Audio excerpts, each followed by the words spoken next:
friends, alam niyo ba na pwede tayong mag-travel abroad without taking flights? Yes, sea travel is possible. Sea travel from Philippines to Malaysia.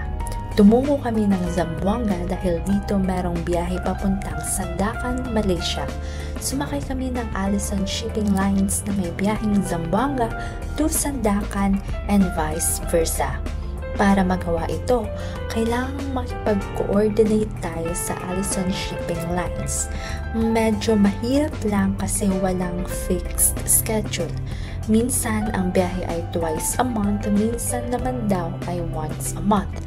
Ito ay isang legal path patungo abroad, so don't worry or it's very safe.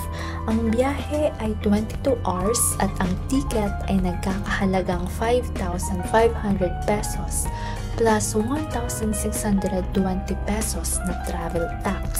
Required tayong mga Pilipino na kumuha ng round-trip ticket kaya ang total budget ay 12,620 pesos para sa ating pamasahe.